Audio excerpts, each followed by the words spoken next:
लेकिन जो होना है वो होगा। इसलिए तो कहते हैं होनी तो होके रहे। दोष किसी को दोष देना है तो हमारे कर्म ही दोषी हैं। तो हंस लो और रो लो और दोनों में उसकी मर्जी समझो, क्योंकि हम तो उसके खिलौने हैं। आपका शत्रु कितना भी बलशाली क्यों ना हो, पर भरोसा भगवान का रखिएगा। एक भरोसे एक बल एक आस विश्वास। होनी कारण तो बनाती है, पर वो कारण झूठा है। जो होनी थी हो गई, कारण तो रहेगा कोई ना कोई। सारी जिंदगी फिर आप कहते रहिए किसी किसी को, लेकिन जो होना है वो होगा। इसलिए तो कहते हैं होनी तो होके रहे, अनहोनी ना होए। जो होना है वो होगा और जो नहीं होना वो नहीं होगा। अब उदाहरण से देख लीजिए, जब हमारे अहमदाबाद में एक प्लेन हादसा हुआ पिछली गर्मी में, तो आपने देखा कि प्लेन हादसा हुआ, सारे यात्री समाप्त हो गए थे, जल गए थे, पर एक जिंदा रह गया था। क्या मतलब हुआ? इसका मतलब यह हुआ कि जो होना है वो तो होना है, पर उसकी मौत नहीं थी तो वो सब जल गए, पर वो रह गया और उसका बाल भी नहीं जला, एक रोमा भी नहीं जला, और इतनी आग थी कि लोहा पिघल गया था, सब कंकाल हो गए थे, पर एक नहीं जला। इसका मतलब यह है कि भगवान जिसे बचाना चाहेंगे वो आकाश से गिर के भी बच जाएगा, और नहीं बचाना चाहेंगे तो बिस्तर में पड़ा पड़ा चला जाएगा। ये पूरा खेल सिस्टमैटिक चल रहा है। इसलिए आप विधि के खेल को समझिए और मन लगा के अपना ईमानदारी से कार्य करते रहिए। दोष किसी को ना दीजिए। दोष किसी को दोष देना है तो हमारे कर्म ही दोषी हैं। किसी बात का जिम्मेदार यदि कोई है तो आप स्वयं जिम्मेदार हैं उस चीज के। हमारे बुरे काम का जिम्मेदार मैं खुद हूं और मेरे अच्छे कार्य के जिम्मेदार भगवान है। भगवान की कृपा है। अच्छा होए तो भगवान को दे दो और बुरा होए तो खुद अपने ऊपर ले लो। लेकिन आप उल्टा करते हैं, अच्छा हुआ तो मैंने किया और बुरा हुआ तो भगवान ने कर दिया।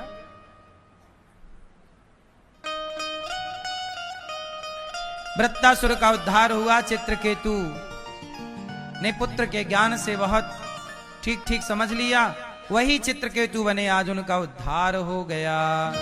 भगवान अपने भक्तों से कितना प्रेम करते हैं, एक छोटी सी कथा है। भगवान के एक भक्त हैं प्रहलाद। क्या नाम है? जोर से। प्रहलाद के पिता का नाम है हिरण्यकश्यपु। प्रहलाद जी के पिता बोल रहे हैं, बेटा हमारे दुश्मन विष्णु भगवान है, ये विष्णु हमारे दुश्मन है। प्रहलाद जी बोले, ना पिताजी, विष्णु दुश्मन नहीं हो सकते, वो तो भगवान है। प्रहलाद जी बहुत प्यारे बच्चे हैं, छोटे से। हिरण्यकश्यपु बोला, जाओ तुम पढ़ लिख के आओ।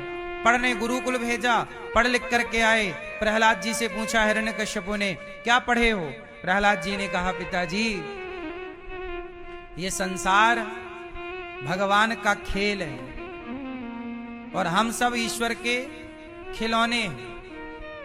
ईश्वर खेल रहे हैं अपने आनंद के लिए।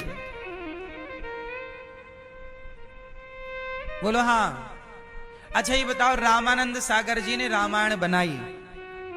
बोलो हाँ। रामानंद सागर जी ने क्या बनाई? जो कोरोना काल में रामायण चली थी, रामानंद सागर। अब मुझे एक बात बताओ, उस रामायण में एक व्यक्ति हैं जिन्होंने राम का अभिनय किया, एक व्यक्ति हैं जिन्होंने रावण का अभिनय किया। अब बताओ, जिसने रावण का रोल निभाया उस रामायण में, क्या वो रावण है? आंसर दो। क्या वो रावण है? नहीं, वो राम के बहुत बड़े भक्त थे। अभी उनकी मृत्यु हो गई जो रावण का अभिनय किया। वो राम के भक्त थे, लेकिन उसमें उन्हें रोल मिला कि आपको राम को गाली देना है। वो अपना पात्र इतना बढ़िया निभाए कि आज तक उस रावण को याद किया जाता है। अच्छा, उस रावण में, उस रामायण में एक महिला है जिसने सूपनखा का रोल निभाया। तो क्या वो वास्तविक में सूपनखा थी? नहीं थी, अभिनय कर रही थी। क्यों? इस अभिनय से रामायण तैयार होगी। सबको अपना अपना अभिनय कैसे करना है? Perfect, original. इससे क्या होगा? रामायण।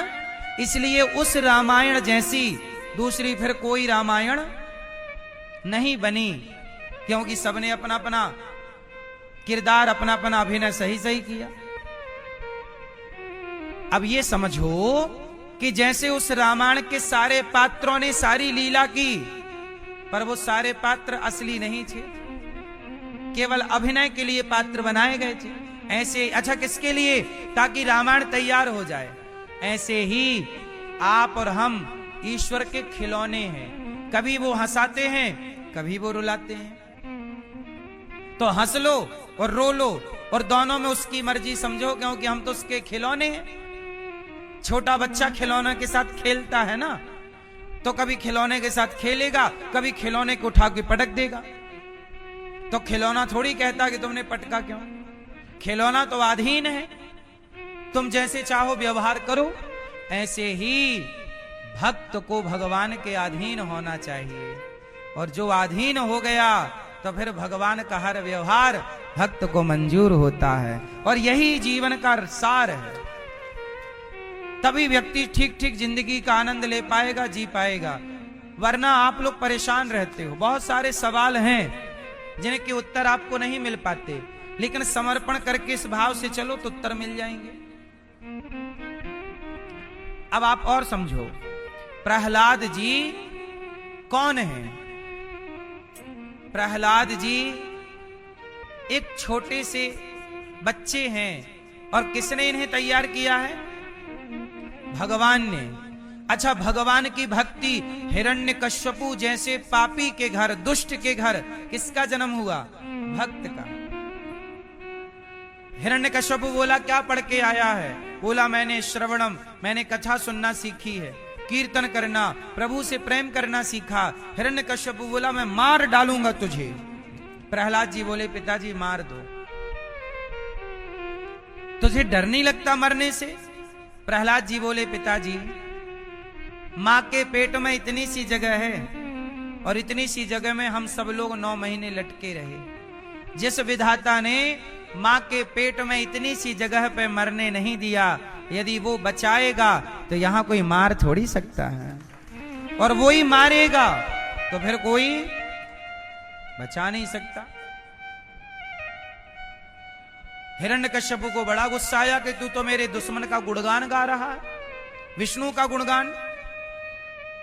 हिरण्यकश्यप ने कहा सैनिकों मार डालो इसे। ले जाने लगे मारने के लिए। भाला घुसा रहे हैं, शरीर में घुस ही नहीं रहा है। तलवार से काट रहे हैं, कट ही नहीं रहे हैं। 1000 प्रयास पहाड़ से फेंक दिया, चोटी से, शिखर से, मर ही नहीं रहे हैं। क्यों? होलिका को फोन लगाया हिरण्यकश्यप ने, होलिका बहन आओ, इस बच्चे को जला दो। लकड़ी की चिता बनाई, ऊपर होलिका बैठी प्रहलाद को लेकर। होलिका जल गई और प्रहलाद का बाल भी नहीं जला। इसलिए कहता हूं, आपका शत्रु कितना भी बलशाली क्यों ना हो, पर भरोसा भगवान का रखिएगा। भगवान रक्षक हैं तो बाल भी बांका नहीं कर सकता कोई। एक भरोसे, एक बल, एक आस विश्वास।